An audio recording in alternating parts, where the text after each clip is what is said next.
नमस्कार, मैं हूं पराग और आप देख रहे हैं देसी पीएसबी ब्लॉग। साथियों, आज आप सबका मैं बहुत बहुत स्वागत करता हूं। साथियों, आज की सबसे बड़ी खबर पर मैं बातचीत भी करूंगा। साथियों, आपको बता दें कि मायावती जी बीजेपी से मिल चुकी हैं और सबसे बड़ी बात, बीजेपी जो कहती है मायावती जी वो करती जा रही हैं। राष्ट्रीय पार्टी का एक लेवल मायावती जी अब घटा रही हैं। अपने राष्ट्रीय लेवल को वो घटाने की ओर तुली हुई हैं। आकाश आनंद कितना मेहनत कर लें, मायावती जी जब उस पार्टी को दबाने पर तुली हुई हैं। ऐसे बहुत से मैसेज हैं दोस्तों, आप परेशान मत होइए।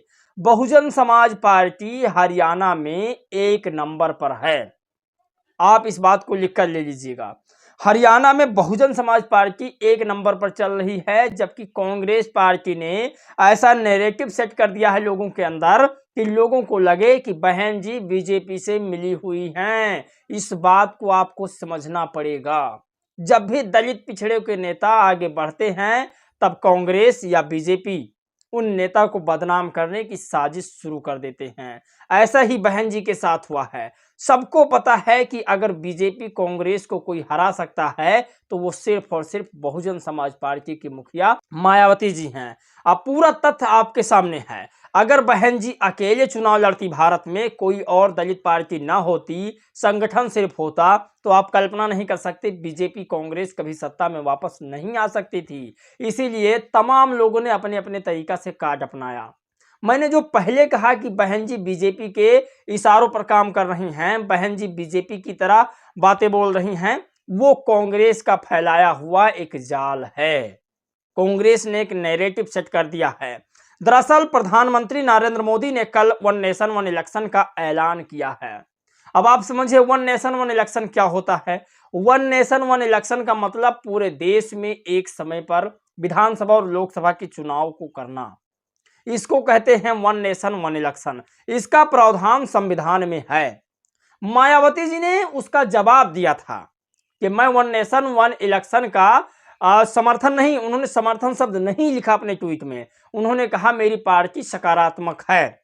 अब आप कल्पना नहीं कर सकते, बहन जी ने कहा अगर वन नेशन वन इलेक्शन देश के हित में है तो मेरी पार्टी सकारात्मक है, सकारात्मक अच्छे सोच के लिए है। और लोगों ने बहन जी को और तमाम कांग्रेसी के आईटी सेल, सबसे ज्यादा खराब आईटी सेल होते हैं। आप हमेशा यक्स पर देखेंगे, ट्विटर जिसे पुराना नाम था, तो आप अगर यक्स पर देखेंगे तो यक्स पर बहन जी को लेकर के कांग्रेसी और बीजेपी तथा समाजवादी पार्टी के तमाम ऐसे आईटी सेल हैं जिनकी आईडी लगेगा कि ये खुद राष्ट्रीय अध्यक्ष जी की है। और वो बहन जी को इस तरह से टारगेट करते हैं, बदनाम करते हैं। बहन जी को ही नहीं, जितने पिछड़े आदिवासी, अति पिछड़े आदिवासी और दलित समाज के नेता हैं, उन तमाम लोगों को आपको आज इस वीडियो में समझना होगा कि मायावती जी के प्रति लोगों ने गहरी साजिश रची। पहले मैं आपको एक ट्वीट बहन जी का कल वाला दिखाता हूं। उस ट्वीट में आप लोग पूरी तरीके से समझना कि कहां पर बहन जी ने वन नेशन वन इलेक्शन का समर्थन किया है। पहले आप ट्वीट समझिए। एक देश एक चुनाव की व्यवस्था के तहत देश में लोकसभा, विधानसभा व स्थानीय निकाय चुनाव एक साथ कराने वाले प्रस्ताव को केंद्रीय कैबिनेट द्वारा आज दी गई मंजूरी पर हमारी पार्टी का स्टैंड सकारात्मक है, लेकिन इसका उद्देश्य देश व जनहित में होना जरूरी है। अब आप सोचिए कि बहन जी ने इसमें कहां कहा है कि मैं बीजेपी का समर्थन करती हूं या वन नेशन वन इलेक्शन का समर्थन करती हूं। और साथियों, बहन जी के बोलने से क्या होता है, जब आप लोगों ने बहन जी को वोट नहीं दिया और उनके सांसद मंत्री सदन में नहीं हैं, तो बहन जी के बोलने से क्या मतलब है। ये तो कांग्रेस को सोचना चाहिए, ये तो समाजवादी पार्टी वालों को सोचना चाहिए कि सदन में हम इसकी मंजूरी दे रहे हैं या नहीं दे रहे हैं। जो आईटी सेल आज बहन जी को बदनाम कर रहे हैं कांग्रेस और समाजवादी के, उनको कम से कम ये सोचना चाहिए कि जिस विषय पर बहन जी ने कहा मेरी पार्टी सकारात्मक स्टैंड ले रही है, तो कम से कम उनको कहना चाहिए था अपने राष्ट्रीय अध्यक्ष जी से कि सर आप इस बिल को पास नहीं होने देना है, आपको सदन में आपको इसका विरोध करना है। लेकिन आज सुबह सुबह 19 तारीख की सुबह सुबह को क्या हुआ पता है। आज कांग्रेस और राहुल गांधी और अखिलेश यादव ने समर्थन कर दिया वन नेशन वन इलेक्शन का। सोचिए, बहन जी ने सिर्फ ये कहा कि मेरी पार्टी सकारात्मक स्टैंड ले रही है। अगर ये one nation one election public के भले के लिए है तो आप कल्पना नहीं कर सकते, बहन जी ने हमेशा जो भी स्टैंड लिया है वो पब्लिक के भले के लिए लिया है। अब इसी के साथ बहन जी का एक ट्वीट और बता दूं, आज नवादा में तकरीबन 100 अति दलित और दलित के घर जलाए गए हैं, 100 लोगों के घर जलाए गए हैं। ये बहुत चिंता का विषय है। इस पर बहन जी ने क्या स्टैंड लिया है मैंने भी नहीं अभी सही से पढ़ा, आप लोगों को डायरेक्ट बताता हूं, सुनिए। बिहार के नवादा में दबंगों द्वारा गरीब दलितों के काफी घरों को जलाकर राख करके उनका जीवन उजाड़ देने की घटना अति दुखद व गंभीर। सरकार दोषियों के खिलाफ सख्त कानूनी कार्रवाई करके साथ ही पीड़ितों को पुनः बसाने का व्यवस्था के लिए पूरी आर्थिक मदद भी करे। अब आप सोचिए, बिहार में तेजस्वी यादव की सरकार और गठबंधन में नीतीश कुमार थे दोनों। मैं बात कर रहा हूँ जब जनगणना हुआ था, राष्ट्रीय जनगणना हुआ था, जातीय जनगणना हुआ था कि कितने जाति कितने परसेंट के कौन लोग हैं। तेजस्वी यादव और नीतीश कुमार का ये गठबंधन उसमें हुआ था और गठबंधन के तहत ही जातीय जनगणना भी हुआ था। लेकिन जातीय जनगणना से क्या फायदा हुआ, आप लगातार देख रहे हैं बिहार में दलित पिछड़े आदिवासियों का क्या हश्र हो रहा है।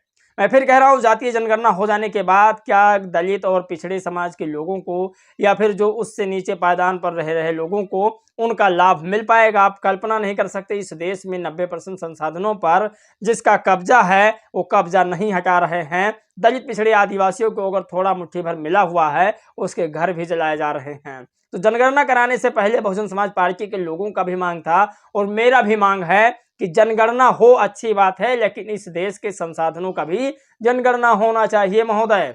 अब आप कल्पना नहीं कर सकते, इस समय नीतीश कुमार की सरकार है, बिहार में 100 घर से ज्यादा दलित लोगों की बस्तियां जलाई गई है। आप कल्पना नहीं कर सकते, यही नैरेटिव फैलाया गया था कि मैं जातीय जनगणना करा रहा हूं, आपका पूरा वोट मुझे मिलना चाहिए। एक तरफा नीतीश कुमार और लालू यादव को वोट मिला था, एक तरफा बिहार में जो 100 घर की बस्तियां जली है, ये 100 घर के लोगों ने सिर्फ और सिर्फ लालू यादव और नीतीश कुमार को अपना वोट दिया था। लेकिन आप कल्पना नहीं कर सकते कि वोट लेने के बाद क्या हासिल हुआ उनका। यही नैरेटिव इस समय फैलाया गया यूपी में संसदीय चुनाव में। अखिलेश यादव को 37 लोकसभा सीट मिली और नैरेटिव फैलाया गया कि मैं संविधान बचा रहा हूं। फिर बाद में क्या बीजेपी ने किया आपने देखा ही, देश में वर्गीकरण का माहौल कर दिया और जो वाल्मीकि समाज के लोग थे वो चमारों का, दलितों का विरोध करने लगे। दलित समाज में वाल्मीकि भी आते हैं लेकिन चमार समाज का विरोध करने लगे, मायावती और चंद्रशेखर का। आप कल्पना नहीं कर सकते कि ये जो अपर कास्ट के लोग होते हैं ये लोग सिर्फ और सिर्फ नैरेटिव फैलाते हैं आपके दलित, अति दलित और अति पिछड़े लोगों के नेताओं के प्रति। इससे आपको बेहतर सावधान रहने की ज़रूरत है, बेहद सावधान रहने की ज़रूरत है। हालांकि आपको बता दें कि सबसे बड़ी बात, आपको किसी के बहकावे में बिल्कुल नहीं आना है। अपना वोट आप कहीं पर भी दें, हमसे इससे कोई मतलब नहीं, लेकिन आपको बता दें सच्चाई वाली बात कि अगर कोई कह रहा है मैं संविधान बचा रहा हूं, अगर कोई कह रहा है मैं जातीय जनगणना करवा दूंगा, कभी मायावती जी ने कहा जातीय जनगणना करा दो? क्योंकि उन्हें पता है कि अगर मेरी सरकार बनती है या अति दलित नेताओं को पता है कि मेरी सरकार यदि बनती है तो मैं वैसे ही अपने समाज के लोगों की हिस्सेदारी दे दूंगी।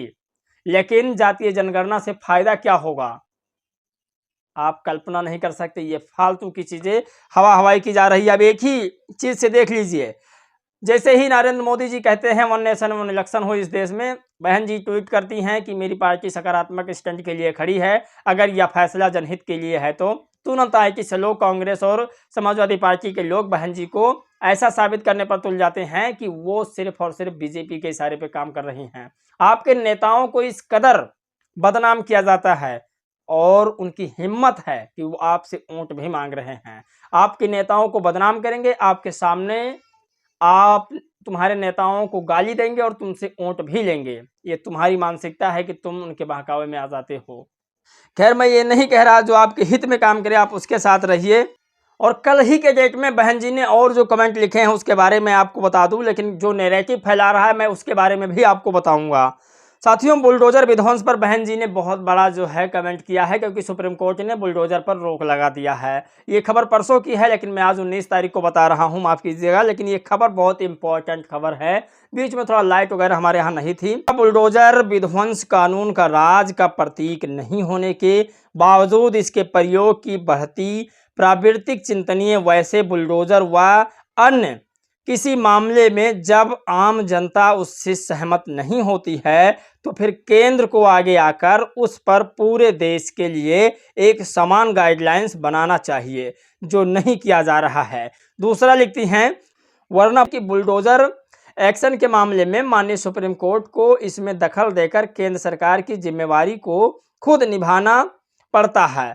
तो यह जरूरी था केंद्र व राज्य सरकारें संविधान व कानून राज के अमल होने पर जरूर ध्यान दे। तो आप सोचिए कि खुद इसमें जब केंद्र सरकार के कामों में सुप्रीम कोर्ट दखल दे रहा है तो सोचिए कितना महत्वाकांक्षी ये बुलडोजर को रोकना जरूरी था, जिसमें बहन जी ने स्टैंड लिया है। बहन जी के प्रति नैरेटिव एक और फैलाया जा रहा है कि अखिलेश यादव ने कहा कि जब किसी नेता ने कहा था कि इनको मारो जूते चार, तब कहाँ थे लोग, क्योंकि अखिलेश यादव ने कहा था कि मठाधीश व माफिया एक जैसे होते हैं। अखिलेश यादव ने कहा था जो मठाधीश होते हैं मंदिरों के और माफिया एक जैसे होते हैं, तब ठाकुरों ने इसका विरोध किया था। तब अखिलेश यादव कहते हैं कि तिलक तराजू और तलवार, इनको मारो जूते चार, ये नारा जब लगाया गया था तब कहाँ थे लोग। तो आपको बता दें, बहन जी ने हर बार टीवी चैनलों में आकर इसका विरोध किया है।